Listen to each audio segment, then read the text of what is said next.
pengantar ilmu kalam. Saya memang mendapat gelar akademik profesional di bidang ilmu kalam. Jadi guru besarnya di ilmu kalam. Ini sering ada yang banyak yang memplesetkan. Kalam itu kalau di Padang artinya gelap. Jadi ini ilmu yang bergelap-gelap. Nah, tetapi tentu sesungguhnya tidak ya. Ilmu kalam ini kalau di Padang artinya memang ilmu gelap. Tapi mudah-mudahan dengan ilmu kalam ini nanti kita bisa melihat berbagai hal, meneropong berbagai hal yang berkaitan dengan persoalan akidah umat Islam. Meskipun belum masuk ke definisi, tetapi dapat saya sampaikan bahwa ilmu kalam ini adalah ilmu tentang akidah Islamiyah. Ilmu tentang akidah Islamiyah atau ilmu tentang tauhid di dalam agama Islam. Bapak Ibu sekalian, Pak Sahran sudah boleh di-share apanya?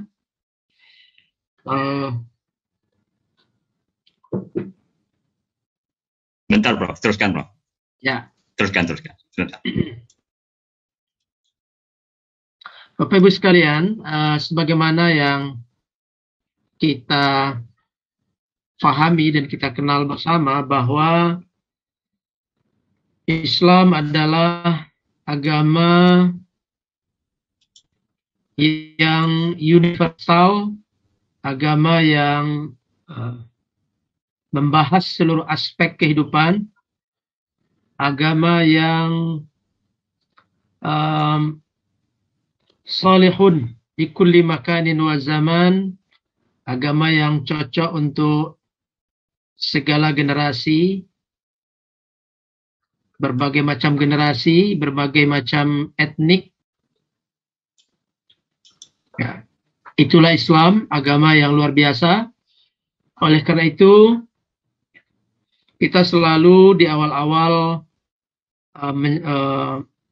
membuka satu kegiatan, selalu kita bersyukur kepada Allah karena telah diberikan iman dan Islam.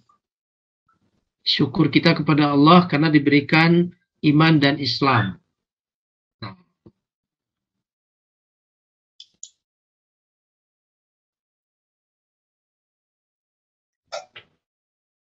Dan Islam ini adalah agama yang paripurna, mencukupi seluruh aspek kehidupan kita. Nah, kalau kita sederhanakan dalam terminologi agama kita, ada 3 aspek dari Islam itu. Yang pertama adalah aspek akidah, aspek keyakinan kita kepada Allah Subhanahu wa Ta'ala. Lalu yang kedua, ada aspek ibadah. Nah, ini sudah di-share di layar komputer kita masing-masing. Ada aspek akidah yang berkaitan dengan keyakinan kita kepada Allah Subhanahu wa Ta'ala. Ada aspek ibadah yang berkaitan dengan sistem ibadah kita, penghambaan kita kepada Allah.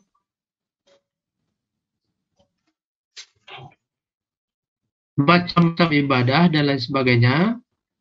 Ibadah mahdoh dan ibadah ghair mahdoh. Ibadah wajib, sunnah, mandub, dan lain sebagainya. Lalu aspek yang ketiga adalah aspek muamalah. Hubungan sosial kita, baik sesama manusia, maupun manusia dengan alam semesta, dengan makhluk ciptaan Allah yang lainnya, makhluk itu yang bergerak maupun yang tidak bergerak. Itulah aspek muamalah. Jadi diringkas, Islam itu ada aspek akidahnya, ada aspek ibadahnya, ada aspek muamalah. Nah, tema yang diberikan kepada saya adalah berada pada aspek akidah, aspek keyakinan kita kepada Allah Subhanahu wa Ta'ala, aspek ketuhanan, aspek hal-hal yang tidak terlihat oleh mata, ranahnya tidak terlihat oleh mata. Itulah aspek belief, keyakinan kita kepada Allah Subhanahu wa Ta'ala, atau bahasa agamanya adalah minas sam'iyat, as-sam'iyat, ranah yang hanya kita terima berdasarkan informasi dari Allah Subhanahu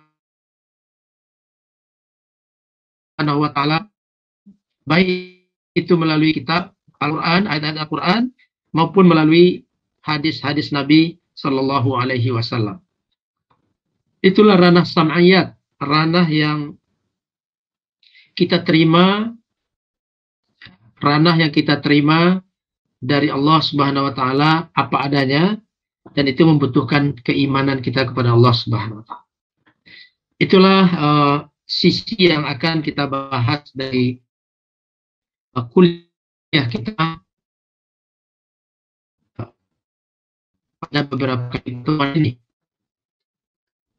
Bapak Ibu sekalian, Islam yang luar biasa ini, yang hanif ini, kemudian disyariatkan oleh Allah Subhanahu wa Ta'ala untuk disebarluaskan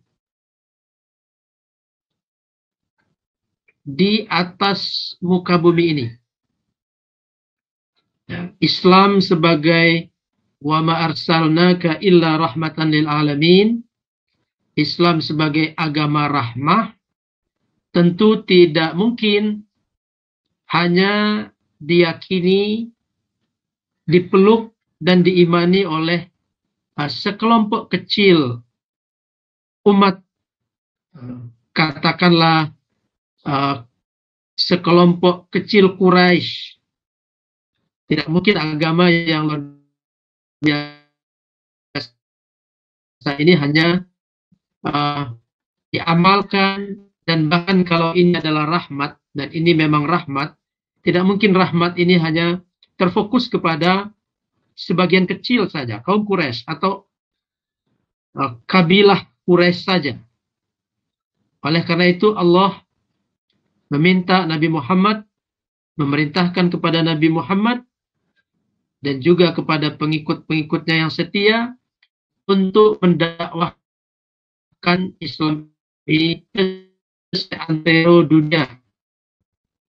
Mendakwahkan, kita tahu bahwa Nabi Muhammad mendakwahkan Islam ini secara diam-diam,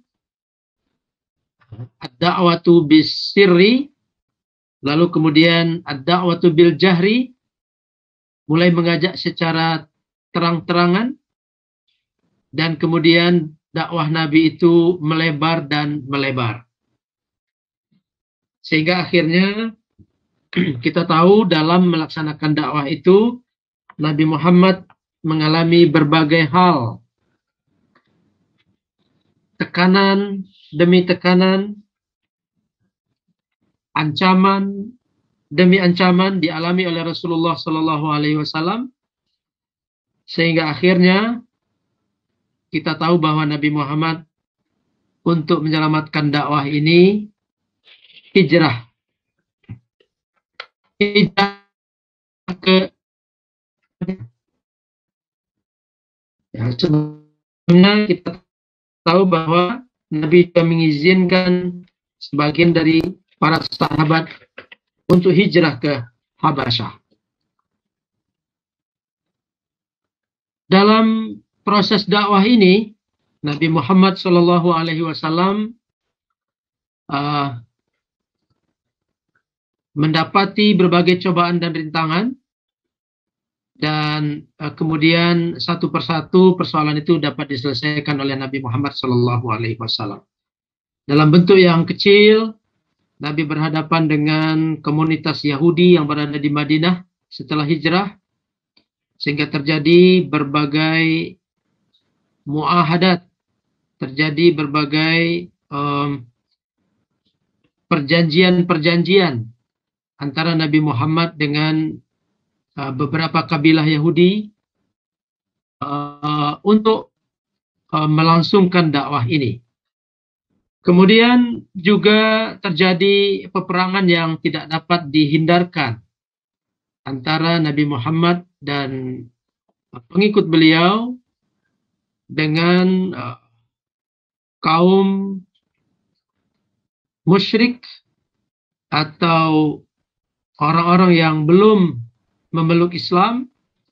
Terjadilah berbagai peperangan yang kita kenal. Ada perang Badar di tahun kedua Hijriah, perang Uhud, banyak sekali perang Khandaq, perang Mu'tah, ada perang Yarmuk di tahun ke-13 Hijriah, perang Qadisiyah di Persia, perang Andalusia, perang Sind di India, perang Konstantin, perang dengan Romawi, kemudian Tariq bin Ziyad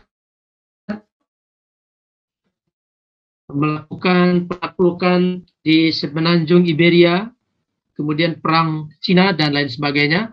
Ini adalah upaya-upaya untuk mendakwahkan Islam, dan kemudian dakwah itu mendapatkan pertentangan dari masyarakat dengan tentu berbagai sebab.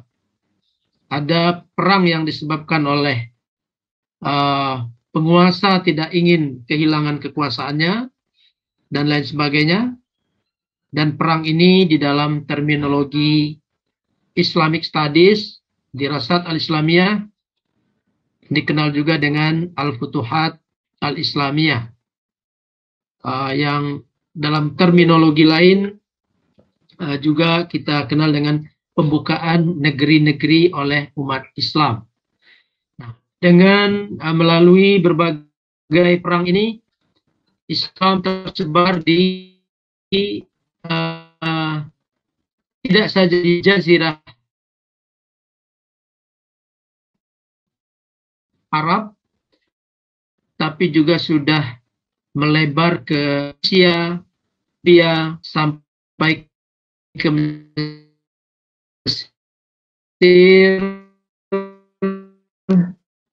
sampai ke menyeberang ke benua Eropa, dalam hal ini di semenanjung Iberia. Nah, inilah daerah-daerah yang kemudian berhasil di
Kita tunggu Pak Ika kembali.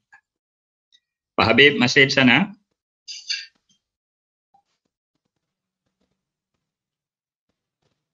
Pak Habib. Ya, gimana? Ya. Perlu disambung? Ya, perlu ya. Sementara menunggu Pak Ika masuk kembali ya. Silakan Pak Habib. Silakan. Ya.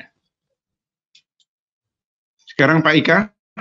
Pak Ika belum masuk lagi, dia terputus. Ya, saya ingin melanjutkan apa yang saya sampaikan tadi bahwa sejak tahun 2008 Triple IT di Asia Tenggara telah melakukan berbagai kerjasama dengan berbagai universitas, baik universitas negeri, universitas swasta, universitas negeri umum seperti Universitas Indonesia, Institut Pertanian Bogor, dengan ITB, dengan Erlangga khususnya untuk tema-tema tertentu sesuai dengan pilihan dari masing-masing perguruan tinggi. Kami bersama-sama para narasumber dari beberapa negara, termasuk dari Indonesia sendiri, dari Malaysia, khususnya dari IUM, dari Singapura seperti Profesor Khairuddin Al-Junaid, Profesor Karamah, dan juga dari Thailand ada beberapa pakar kita untuk politik, untuk ekonomi, dan dari Filipina untuk masalah pemikiran Islam, kemudian dari Jepang untuk masalah Islam di minoritas, negara-negara minoritas, dari Korea ada saudara Dr. Amin Bey, dari Cina ada Profesor Musa Wang, beliau adalah pakar untuk Islamic Revealed Knowledge and Human Science. Kemudian dari Hong Kong ada Brother Yusuf Yu dan Sister Zarina untuk bidang pendidikan. Dari Kamboja ada Hisri Farid Hussein, seorang penasihat dari Kementerian Agama. Di selama ini memang kami telah melakukan berbagai kegiatan untuk kajian-kajian yang menyangkut Islamic Epistemology, Integration of Knowledge, kemudian mengkaitkannya dengan education reform, dimulai dengan reform di bidang kurikulum, kemudian terakhir kita melakukan berbagai kegiatan untuk textbook writing maupun research. Ini kegiatan-kegiatan yang kita lakukan di berbagai universitas. Kita datang ke Aceh, ke Sumatera Utara, ke Medan, ke Padang, ke Bukit Tinggi, ya, ke Palembang, ke Jambi, ke Lampung, ya, sampai ke Indonesia Timur. Ini adalah bentuk-bentuk kerjasama yang kita mulai dengan antar universitas, kemudian University Forum seperti yang pernah kita bentuk bersama Profesor Eka dengan Profesor Musliar Kasim dan kawan-kawan di Universitas Andalas di Padang. Juga di Jawa Tengah bersama Profesor Rafiq Karsidi ketika masih menjadi Rektor Universitas Surakarta 11 Maret bersama UNIDA dari Gontor, UMY dari Yogyakarta. Jadi ada kerjasama antar university yang menjelang COVID kemarin kami menandatangani dengan 6 universitas, 6 rektor di Universitas Islam Al-Azhar di Jakarta, antara Universitas Islam Al-Azhar di Jakarta, UIN Yogyakarta, UIN Jakarta, UII Yogyakarta, YARSI Jakarta, Universitas Islam Jakarta, dan juga Universitas Islam Asy-Syafi'iyah di Jakarta.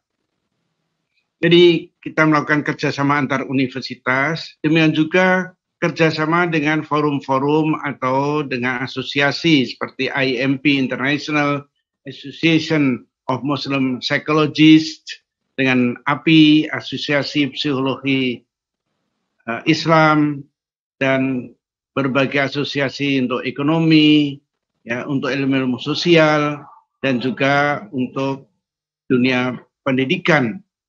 Jadi ini adalah berbagai kegiatan yang kami lakukan sebelum COVID. Setelah terjadi pandemi, memang kami harus kreatif, harus melakukan inovasi termasuk melakukan kegiatan-kegiatan daring.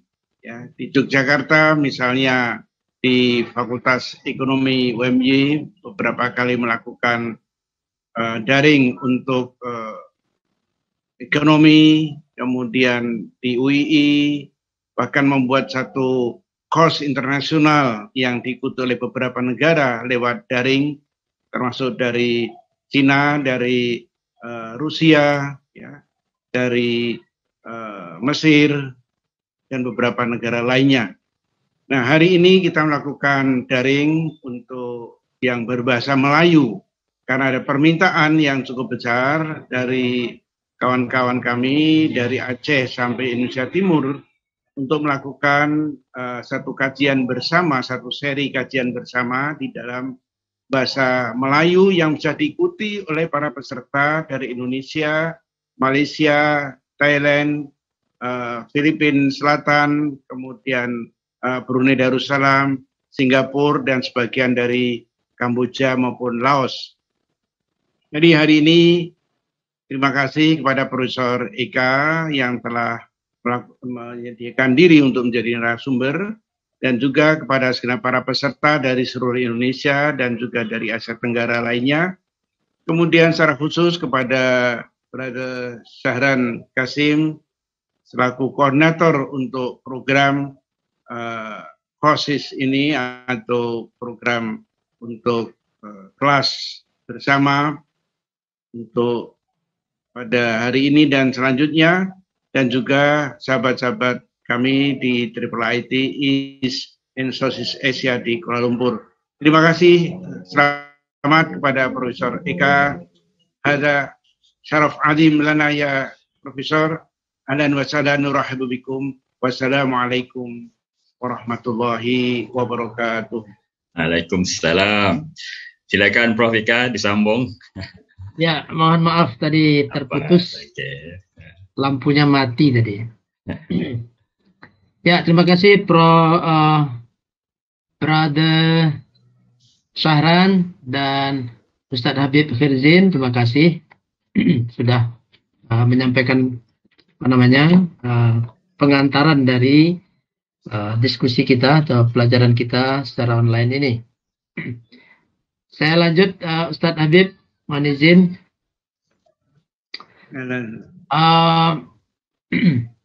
Bapak Ibu sekalian, tadi sudah kita lihat betapa penyebaran Islam itu sangat luar biasa, hampir meliputi setengah dari bumi ini.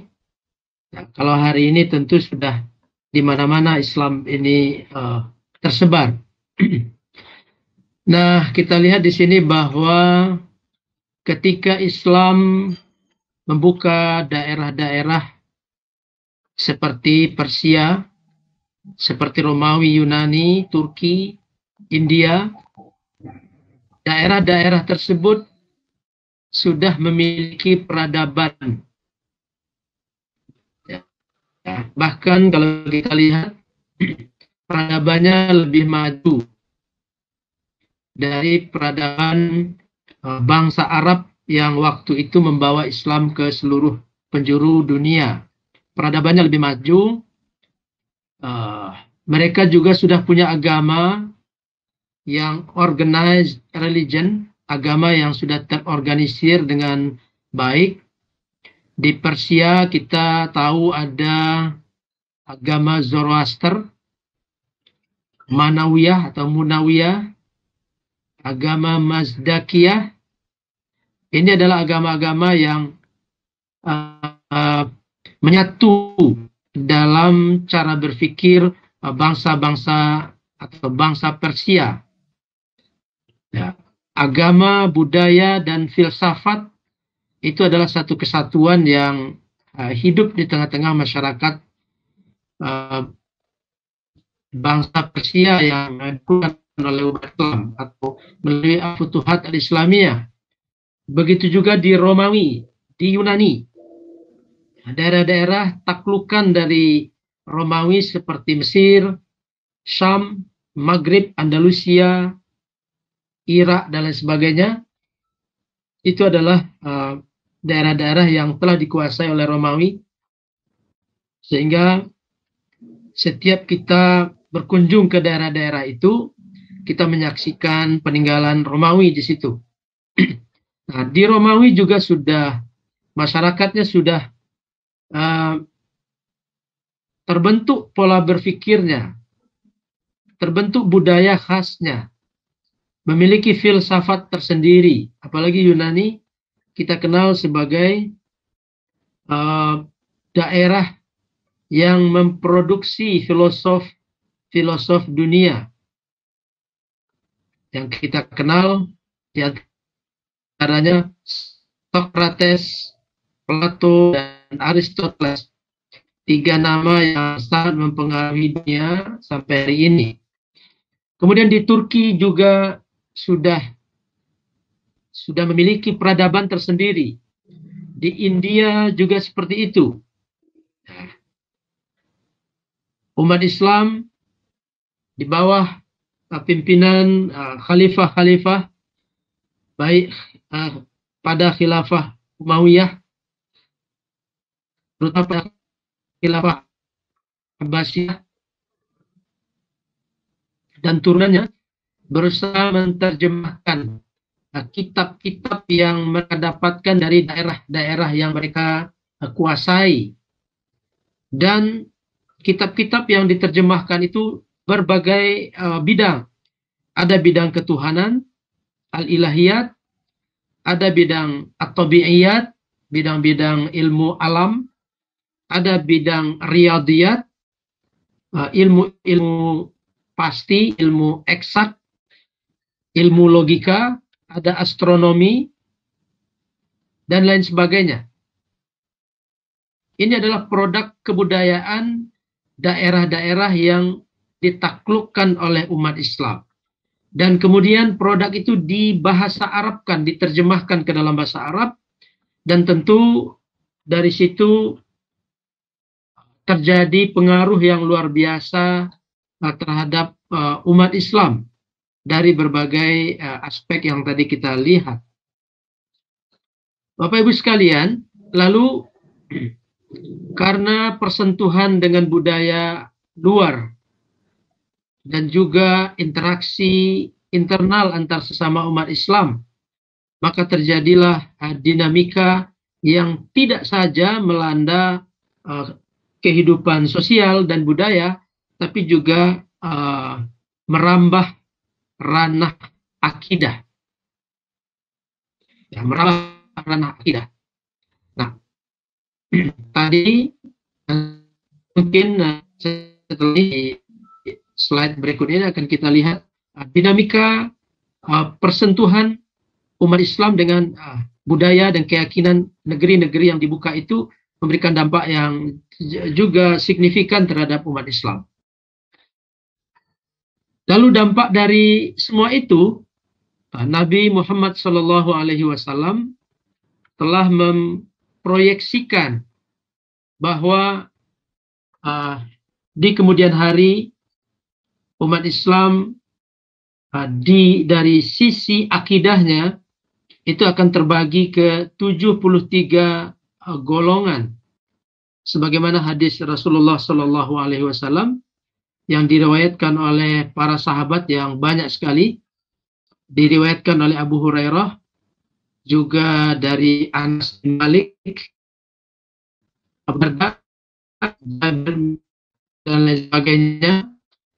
Ini meriwayatkan satu hadis yang intinya adalah umat Islam akan terbagi kepada 73 kelompok.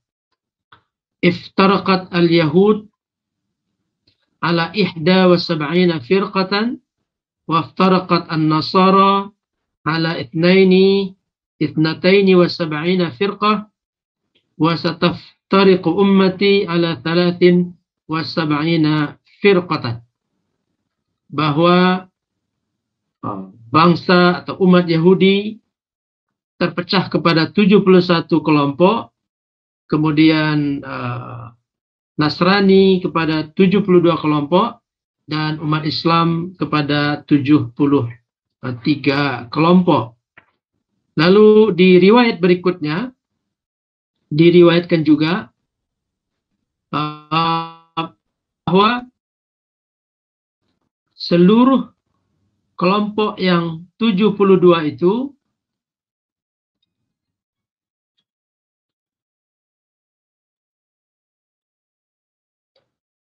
kelompok itu finnar, masuk neraka, illa millatan wahidah, kecuali satu golongan. Qila wa man tilkal wahidah. Ya, lalu apakah kelompok yang satu itu? Lalu dijawab oleh Rasulullah, ma ana wa ashabi alaih. Ma ana wa ashabi alaih. Yaitu kelompok yang senantiasa berpegang kepada apa yang aku bawa, kata Rasulullah Sallallahu Alaihi Wasallam. Pada hadis lain juga, kulluhum finnar illa millatan wahidah. Qalu ya Rasulullah wa mal millah allati tataghallab? Qala al-jamaah. Artinya kelompok yang senantiasa berada dalam jamaah yang taat kepada sunnah Rasulullah dan hadis Nabi dan Al-Quran. Ini adalah nubuat, informasi gaib yang diberikan oleh Rasulullah Sallallahu Alaihi Wasallam kepada umat Islam, bahwa nanti dalam hal keyakinan dan akidah kita akan terbagi ke 73 kelompok, dan seluruh kelompok itu finnar kecuali mereka yang berpegang kepada apa yang dibawa oleh Rasulullah Sallallahu Alaihi Wasallam dan dipraktekkan oleh para sahabat salafus salih, dan lalu diikuti oleh tabi'in dan tabi'ut tabi'in. Bapak Ibu sekalian, bibit-bibit terpecahnya umat Islam itu juga sudah ada di zaman Rasulullah Sallallahu Alaihi Wasallam. Ini tentu bukan hal yang aneh atau ini adalah sesuatu yang lumrah ketika manusia sudah menggunakan rasionya, sudah menggunakan akalnya, dan tentu akal manusia tidak sama dalam menganalisa satu persoalan. Misalnya kita lihat ketika Nabi Muhammad Sallallahu Alaihi Wasallam wafat, sebagian dari sahabat itu mengingkari bahwa Nabi telah wafat. Nabi tidak wafat, kata sebagian sahabat, orang yang hadir waktu itu. Nabi hanya diangkat oleh Allah Subhanahu wa Ta'ala sebagaimana Nabi Isa diangkat oleh Allah Subhanahu wa Ta'ala. Di sini telah terjadi perselisihan pendapat antara sebagian sahabat yang meyakini bahwa Rasulullah memang telah wafat sesuai dengan ketentuan dan takdir dari Allah Subhanahu wa Ta'ala. Ada sahabat yang tidak meyakini itu, sehingga akhirnya Abu Bakar membacakan surat Az-Zumar ayat ke-30, innaka mayyitun wa hum mayyitun, bahwa sesungguhnya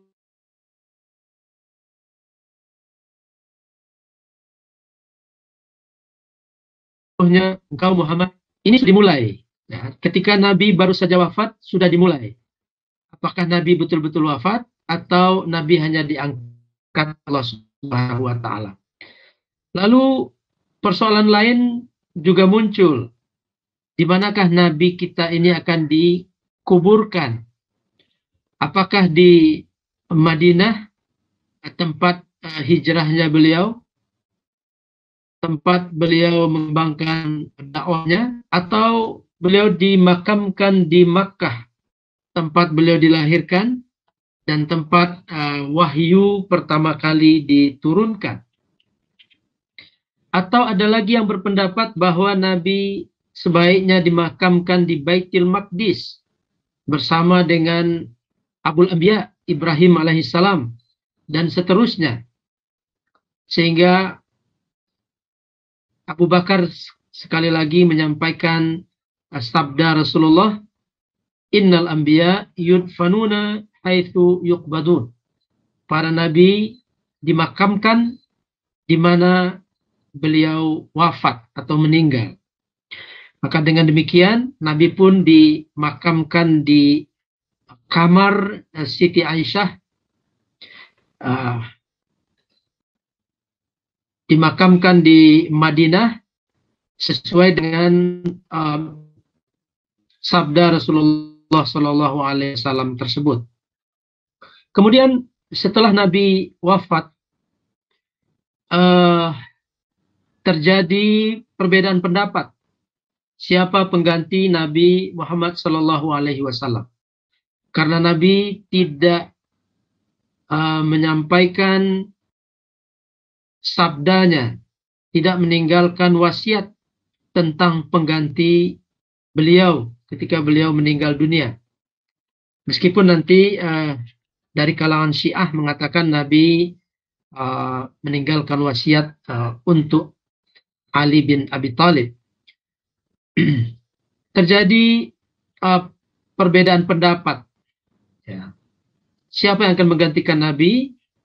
Dari kaum Ansar itu mengajukan Sa'ad bin Ubadah al-Khazraji dan berkeyakinan bahwa yang berhak menggantikan Nabi Muhammad adalah mereka yang dari Ansar, penduduk Madinah, karena merekalah yang telah menyelamatkan risalah Islamiyah, menyelamatkan Rasulullah dari tangan kaum musyrik yang ada di Makkah. Sementara kaum Muhajirin mengatakan bahwa yang berhak menjadi pengganti Rasulullah adalah orang-orang Muhajirin. Dan kemudian disampaikan sebuah sabda Rasulullah, al-a'immatu fi Quraisy. Artinya pemimpin atau khalifah Rasulullah haruslah dari kaum Quraisy. Begitu selanjutnya terjadi persoalan-persoalan yang banyak sekali setelah meninggalnya Nabi Muhammad SAW, termasuk ketika Abu Bakar menjabat sebagai ditunjuk, dibaiat untuk menjadi Khalifatul Rasulillah. Di zaman Abu Bakar terjadi penolakan pembayaran zakat, sehingga Abu Bakar memerangi orang-orang yang menolak pemberian zakat. Kemudian berlanjut di zaman Utsman, di zaman Ali bin Abi Thalib, terjadi perang Jamal, terjadi perang Siffin, terjadi pembunuhan Utsman bin Affan, ya. Kemudian ini Musailamah al-Kadzab, terjadi pengakuan dari seorang Musailamah al-Kadzab bahwa dia adalah Nabi setelah Rasulullah SAW. Kemudian fitnah-fitnah itu tidak berhenti, ya. Muncul pemikiran-pemikiran yang ganjil di dalam akidah umat Islam. Muncul Ma'bad al-Juhani dan Ghailan al-Dimashqi dengan ide-ide free will-nya, ide-ide free will, atau di dalam terminologi kalam disebut dengan Qadariyah. Ini tokoh-tokoh yang membawa ajaran Qadariyah, bahwa manusia punya kekuasaan dan kekuatan untuk menentukan nasibnya sendiri, atau menentukan apa yang ingin dia capai tanpa harus ada campur tangan dari Allah Subhanahu wa Ta'ala. Lalu muncul Jaham ibnu Safwan dan Ja'ad ibnu Dirham dengan ide-ide fatalistiknya. Kalau Ma'bad al-Juhani dengan ide-ide free will-nya, maka ini muncul dengan ide-ide predestination-nya, ide-ide fatalistiknya, bahwa manusia adalah bagaikan al-insan karishah, la haula lahu wa la quwwah. Manusia bagaikan bulu hewan, bulu ayam yang terbang ke sana kemari tanpa ada kekuatan dalam dirinya untuk menentukan nasibnya sendiri. Inilah dua pemikiran ekstrim dalam Islam yang muncul tidak jauh dari meninggalnya Rasulullah SAW, dan ini sekali lagi juga adanya pengaruh dari peradaban bangsa yang telah ditaklukkan oleh umat Islam. Baik Qadariyah maupun Jabariyah, kedua-duanya menyandarkan pendapat mereka kepada Al-Quran. Misalnya Jabariyah menyandarkan kepada ayat-ayat seperti wa ma ramaita idh ramaita walakinnallaha rama, dan engkau tidak melempar senjatamu karena sesungguhnya yang melempar senjata itu adalah Allah Subhanahu wa taala. Lalu ada firman Allah, wallahu khalaqakum wa ma ta'malun. Allah lah yang menciptakan kamu dan apa-apa yang kamu ciptakan, apa-apa yang kamu kerjakan.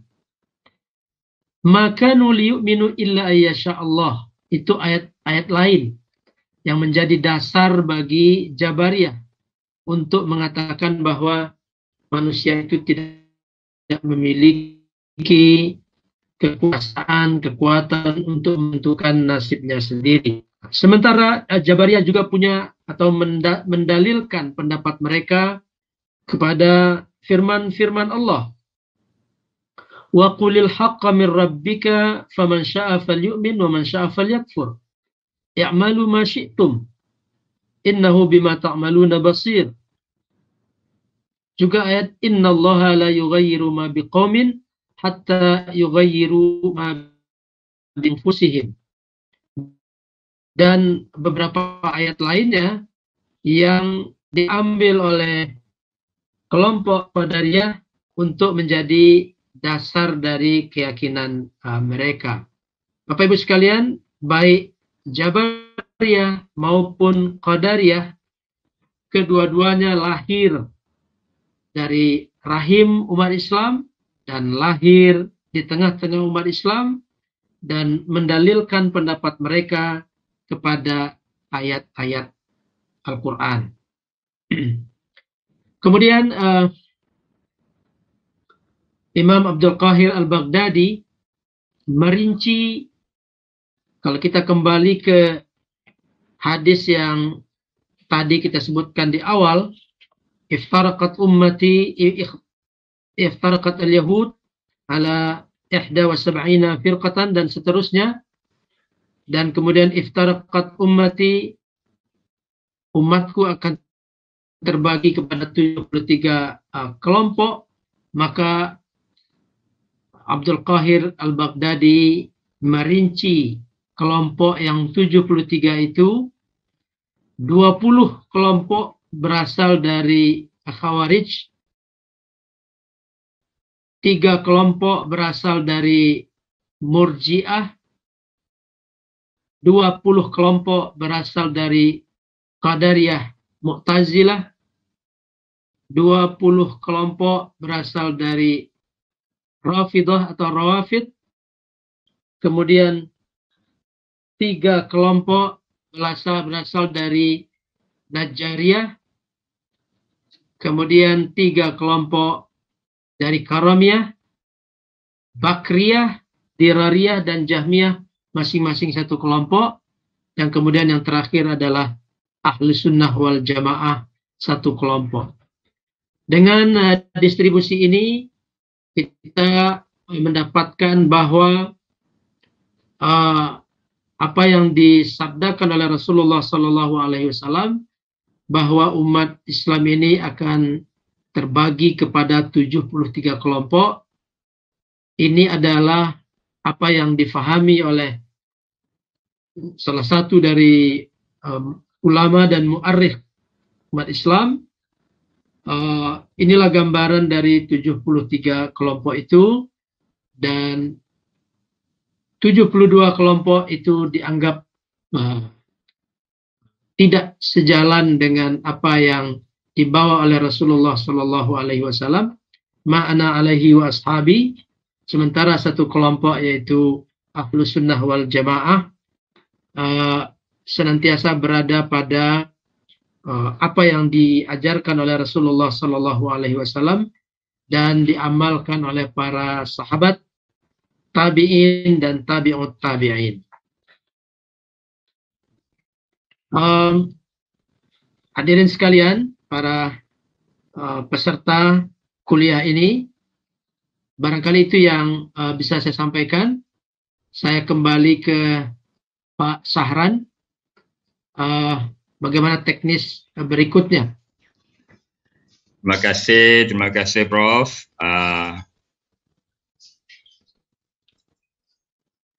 Dengan penyampaian kuliah yang pertama tadi, alhamdulillah kita tidak mengambil apa-apa soalan daripada peserta. Peserta bisa menulisnya di chat, saya sudah on tadi. Dan kita akan biarkan chat kita ini berfungsi lagi 15 menit. Bisa menulis soalan di sini dan kita akan salinkan soalan-soalan ini kepada Prof Ika untuk Prof Ika lihat, dan minggu depan mungkin akan di-highlight soalan-soalan yang perlu di-highlight ataupun ditangguhkan ke masa kemudian. Terima kasih. Alhamdulillah, kita bersyukur kuliah kita yang pertama ini berjalan lancar, alhamdulillah. Dan inilah format kuliah kita setiap hari jam 4 waktu Jakarta. Besok kita akan ada Prof Fahmi, lusanya Prof Murniati dan Prof Nurhayati. Jumat kita ada Prof Anis. Sabtu kita ada Pak Imam Shirozi dan Minggu kita ada Pak Fatah Santoso. Kita limit 1 jam saja. Sebelum kita menutup kuliah kita ini, kita jemput sekali lagi Prof Ika kalau mau bagi sedikit highlight kuliah minggu depan, isi-isi ringkas. Ya, terima kasih Pak Sahran. Materi kita di awal ini memang adalah pengenalan terhadap beberapa materi yang akan kita sampaikan sampai hari ke-7 nanti. Saya lihat ada beberapa pertanyaan tentang aliran-aliran, tetapi itu nanti tentu kita bahas di sesi berikutnya. Saya ingin menggambarkan di sini bahwa konsekuensi dari luasnya kekuasaan umat Islam itu konsekuensinya adalah mendapatkan tantangan yang luar biasa. Islam hadir di tengah-tengah masyarakat yang sudah memiliki budayanya sendiri, sudah memiliki cara pikirnya sendiri, sudah memiliki agama sendiri, sudah memiliki filsafat hidupnya sendiri. Lalu kemudian umat Islam di periode-periode awal mencoba menerjemahkan produk budaya dari bangsa-bangsa yang telah ditaklukkan. Nah, akibatnya tentu apa yang telah diterjemahkan itu sedikit demi sedikit masuk juga ke dalam keyakinan umat Islam. Maka muncullah aliran-aliran itu. Ya, ada aliran Khawarij, ada nanti Murji'ah, ada Qadariyah, ada Jabariyah dan lain sebagainya. Itu salah satu dampaknya adalah ketika umat Islam bersentuhan dengan bangsa lain. Nah, ini nanti mungkin akan sampai juga pertanyaannya, bagaimana dengan istilah hari ini ada Islam Nusantara? Saya yakin pasti ada pertanyaan tentang itu. Islam Nusantara itu Islam mana lagi? Wah, dan itu akan, diskusinya akan menarik dan akan sangat tajam sekali. Kita berbicara tentang warna-warni Islam ini. Islam ini satu, tapi kemudian dia sangat beragam, cirinya macam-macam, dan ada yang bisa diterima, dan kemudian ada yang dianggap tidak bisa diterima. Jadi ada kaidahnya nanti, bahwa kaidahnya adalah apapun keyakinan, apapun agama, apapun aliran, harus sejalan dengan Al-Quran was sunnah. Itu kata kuncinya di sini nanti. Jadi kita membahas soal ini pun kata kuncinya adalah Al-Quran was sunnah. Barangkali itu Pak Sahran. Terima kasih Prof. Pak Habib mau bicara yang terakhir. Kalau tadi belum ada yang mau lagi yang diungkapkan, Pak Habib Khairuddin. Tidak ada. Oke, terima kasih semua yang hadir pada hari ini. Alhamdulillah, kita bersyukur dengan nikmat yang Allah kurniakan pada kita. Ada sesi Zoom ini, insya-Allah kita manfaatkan. Secara umumnya kuliah kita ni sama seperti kuliah di masjid. Tidak ada exam, tidak ada kuis. Kita bisa pergi, kita bisa datang. Tujuan kita yang utama hanyalah untuk bersama berkongsi ilmu, insya-Allah. Jadi terima kasih Pak Ika. Saya akan biarkan chat kita ini berfungsi lagi 15 minit sebelum kita tutup semuanya. Dan kita jumpa lagi Pak Ika. Assalamualaikum.